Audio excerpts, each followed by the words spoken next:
Segundo Reis, capítulo 15, versículo 1 ao capítulo 16, versículo 20. Uzias, filho de Amasias, começou a reinar em Judá no 20º ano do reinado de Jeroboão II, rei de Israel. Tinha 16 anos quando começou a reinar e reinou em Jerusalém por 52 anos. Sua mãe se chamava Jecolias e era de Jerusalém. Fez o que era certo aos olhos do Senhor, como seu pai Amasias.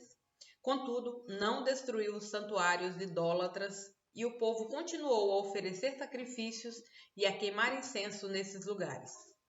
O Senhor feriu o rei com lepra, enfermidade que durou até o dia da sua morte. Vivia isolado numa casa separada. Jotão, filho do rei, tomava conta do palácio e governava o povo. Os demais acontecimentos do reinado de Uzias e tudo o que ele fez estão registrados no livro da história dos reis de Judá. Quando Uzias morreu, foi sepultado com seus antepassados na cidade de Davi. Seu filho Jotão foi seu sucessor. Zacarias, filho de Jeroboão II, começou a reinar em Israel no 38º ano do reinado de Uzias, rei de Judá. Reinou em Samaria por 6 meses. Fez o que era mal aos olhos do Senhor, como seus antepassados.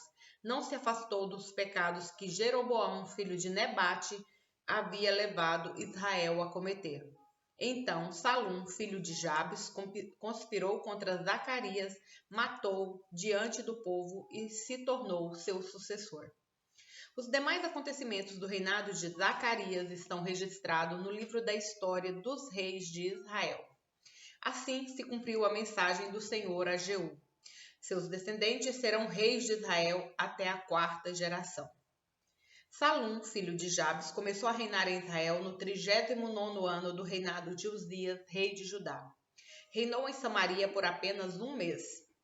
Então, Menahem, filho de Gade, veio de Tirza a Samaria, matou Salum, filho de Jabes, e se tornou seu sucessor.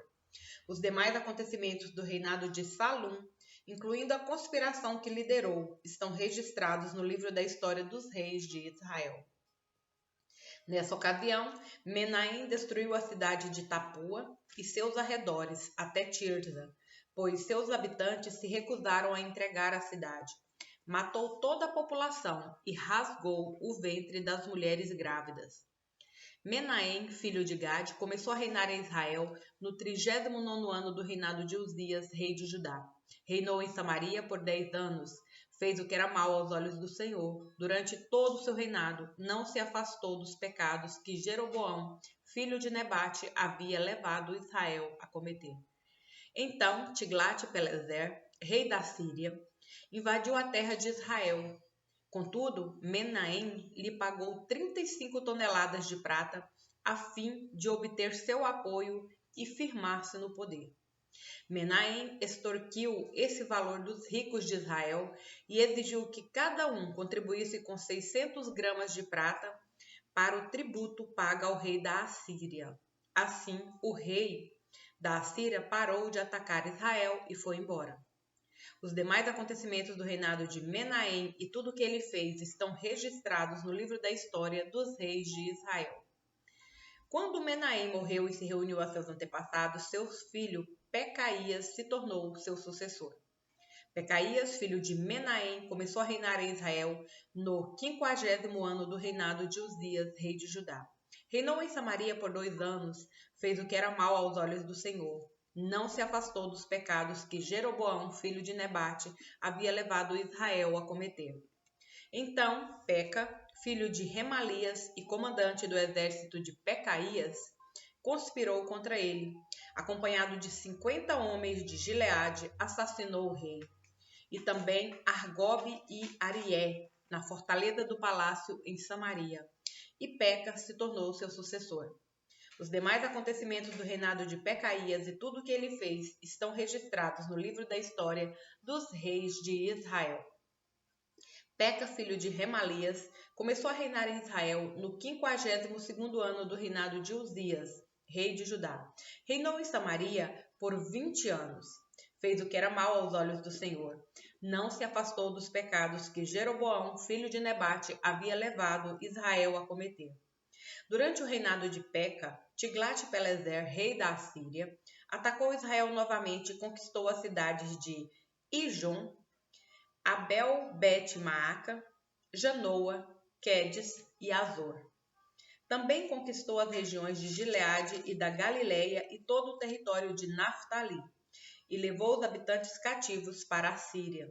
Então Oséias, filho de Elá, conspirou contra Peca, filho de Remalias, e o assassinou. Começou a reinar em Israel no 20º ano do reinado de Jotão, filho de Uzias. Os demais acontecimentos do reinado de Peca e tudo o que ele fez estão registrados no livro da história dos reis de Israel. Jotão, filho de Uzias, começou a reinar em Judá no 2º ano do reinado de Peca, filho de Remalias, rei de Israel. Tinha 25 anos quando começou a reinar e reinou em Jerusalém por 16 anos. Sua mãe se chamava Jerusa e era filha de Zadok. Jotão fez o que era certo aos olhos do Senhor, como seu pai, Uzias. Contudo, não destruiu os santuários idólatras, e o povo continuou a oferecer sacrifícios e a queimar incenso nesses lugares. Jotão reconstruiu a porta superior do templo do Senhor. Os demais acontecimentos do reinado de Jotão e tudo o que ele fez estão registrados no livro da história dos reis de Judá. Naqueles dias, o Senhor começou a instigar Rezim, rei da Síria, e Peca, filho de Remalias, a atacarem Judá. Quando Jotão morreu, foi sepultado com seus antepassados na cidade de Davi. Seu filho Acaz foi seu sucessor. Acaz, filho de Jotão, começou a reinar em Judá, no 17º ano do reinado de Peca, filho de Remalias. Tinha 20 anos quando começou a reinar e reinou em Jerusalém por 16 anos. Ao contrário de seu antepassado Davi, não fez o que era certo aos olhos do Senhor, seu Deus. Em vez disso, seguiu o exemplo dos reis de Israel e até sacrificou seu filho no fogo. Desse modo, seguiu as práticas detestáveis das nações que o Senhor havia expulsado da terra diante dos israelitas. Ofereceu sacrifícios e queimou incenso nos santuários idólatras, nos montes e debaixo de toda árvore verdejante. Então, Rezim, rei da Síria, e Peca, filho de Remalias, rei de Israel, subiram para atacar Jerusalém. Cercaram Acaz, mas não conseguiram derrotá-lo. Nessa época, o rei de Edom recuperou a cidade de Elate para os edomitas. Expulsou o povo de Judá e colocou edomitas para morarem ali, onde estão até hoje. O rei Acaz enviou mensageiros para dizer a Tiglat-Pileser, rei da Síria: Sou seu servo e seu súdito. Venha salvar-me dos exércitos da Síria e de Israel, que estão me atacando. Então, Acaz pegou a prata e o ouro do templo do Senhor e dos tesouros do palácio e os enviou como pagamento para o rei da Assíria. O rei da Assíria atendeu ao pedido e atacou Damasco, a capital da Síria, e deportou seus habitantes para Kir. Também matou Rezim, rei da Síria. Então o rei Acaz foi a Damasco para encontrar-se com Tiglat-Pileser, rei da Assíria. Enquanto estava lá, viu o altar da cidade e enviou ao sacerdote Urias um modelo e um desenho detalhado do altar. O sacerdote Urias seguiu as instruções do rei e construiu um altar exatamente igual, que ficou pronto antes de o rei voltar de Damasco. Quando o rei voltou e viu o altar e ofereceu sacrifícios sobre ele. Quando o rei voltou, viu o altar e ofereceu sacrifícios sobre ele. Apresentou um holocausto, uma oferta de cereal e uma oferta derramada e aspergiu o altar com sangue de uma oferta de paz. O rei Acaz removeu o antigo altar de bronze de seu lugar, na frente do templo do Senhor, entre o novo altar e a entrada, e o colocou ao lado norte do novo altar. Disse ao sacerdote Urias: Use o novo altar para o holocausto na manhã, para preparar cereal da tarde. Para o holocausto e a oferta de cereal do rei, e para o holocausto e a oferta de cereal e a oferta derramada de todo o povo. Com o sangue de todos os holocaustos e sacrifício, faça aspersão sobre o novo altar. O altar de bronze será apenas para meu uso pessoal. Urias fez como o rei Acaz ordenou. Depois o rei Acaz tirou os painéis e as bacias das 10 bases móveis usadas para levar água. Também removeu o grande tanque de bronze chamado Mar de Cima dos Touros e o colocou sobre o pavimento de pedra. Por causa do rei da Síria, removeu a cobertura construída dentro do templo para ser usada aos sábados, bem como a entrada externa do rei para o templo do Senhor. Os demais acontecimentos do reinado de Acaz e tudo o que ele fez estão registrados no livro da história dos reis de Judá. Quando Acaz morreu, foi sepultado com seus antepassados na cidade de Davi. Seu filho Ezequias foi seu sucessor. Atos, capítulo 19, versículos 13 ao 41. Alguns judeus viajavam pela cidade expulsando espíritos malignos. Tentavam usar o nome do Senhor Jesus, dizendo: ordeno que saia em nome de Jesus, a quem Paulo anuncia. Os homens que faziam isso eram os 7 filhos de Seva, um dos principais sacerdotes. Certa ocasião, o espírito maligno respondeu: eu conheço Jesus e conheço Paulo, mas quem são vocês? O homem, possuído pelo espírito maligno, saltou em cima deles e os atacou com tanta violência que fugiram da casa, despidos e feridos. A notícia do ocorrido se espalhou rapidamente por toda a cidade de Éfeso, tanto entre judeus como entre gregos, e sobre eles veio um temor reverente, e o nome do Senhor Jesus era engrandecido. Muitos dos que creram confessaram suas obras pecaminosas. Vários deles que haviam praticado feitiçaria trouxeram seus livros de encantamentos e os queimaram publicamente. O valor dos livros totalizou 50.000 moedas de prata. Assim, a mensagem a respeito do Senhor se espalhou amplamente e teve efeito poderoso. Depois disso, Paulo se sentiu impelido pelo Espírito a passar pela Macedônia e a Acaia antes de ir a Jerusalém. E de lá, devo prosseguir para Roma, disse ele. Então, enviou adiante dele a Macedônia 2 assistentes, Timóteo e Erasto, e permaneceu um pouco mais na província da Ásia. Por essa época, houve enorme tumulto em Éfeso por causa do caminho. Começou com Demétrio, ourives que fabricava modelos de prata do templo da deusa grega Ártemis, e que empregava muitos artífices. Ele os reuniu a outros que trabalhavam em ofícios semelhantes e disse: senhores, vocês sabem que nossa prosperidade vem deste empreendimento. Mas, como vocês viram e ouviram, esse sujeito, Paulo, convenceu muita gente de que deuses feitos por mãos humanas não são deuses de verdade. Fez isso não apenas aqui em Éfeso, mas em toda a província. Claro que não me refiro apenas à perda do respeito público por nossa atividade. Também me preocupa que o templo da grande deusa Ártemis perca sua influência e que esta deusa magnífica, adorada em toda a província da Ásia e ao redor do mundo, seja destituída de seu grande prestígio. Ao ouvir isso, ficaram furiosos e começaram a gritar: grande é a Ártemis dos Efésios! Em pouco tempo, a cidade toda estava uma confusão. O povo correu para o anfiteatro, arrastando os macedônios Gaio e Aristarco, companheiros de viagem de Paulo. Ele também quis entrar, mas os discípulos não permitiram.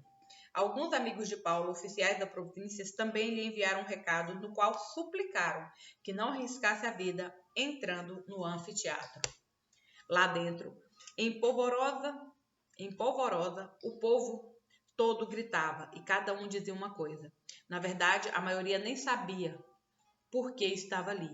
Entre a multidão, os judeus empurravam Alexandre para a frente e ordenavam que explicasse a situação. Ele fez sinal pedindo silêncio e tentou falar. No entanto, quando a multidão percebeu que ele era judeu, começou a gritar novamente e continuou por cerca de 2 horas: grande é Ártemis dos Efésios! Por fim, o escrivão da cidade conseguiu acalmar a multidão e disse: cidadãos de Éfeso, todos sabem que Éfeso é a guardiã do templo da grande Ártemis, cuja imagem caiu do céu para nós. Portanto, sendo este um fato inegável, acalmem-se e não façam nada precipitadamente. Vocês trouxeram esses homens aqui, mas não roubaram nada do templo, nem disseram coisa alguma contra nossa deusa.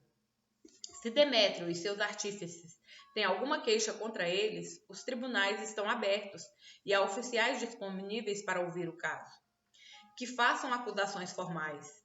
E, se há outras queixas que desejam apresentar, elas podem ser resolvidas em assembleia, conforme a lei. Corremos o perigo de ser acusados de provocar desordem, pois não há motivo para este tumulto. E, se exigirem de nós uma explicação, não teremos o que dizer. Então os despediu e a multidão se dispersou. Salmos 147, versículos 1 ao 20. Como é bom cantar louvores a nosso Deus, como é agradável e apropriado. O Senhor reconstrói Jerusalém e traz os exilados de volta a Israel. Ele cura os de coração quebrantado e enfaixa suas feridas. Conta as estrelas e as chama cada uma pelo nome. Nosso Senhor é grande. Seu poder é absoluto. É impossível medir seu entendimento.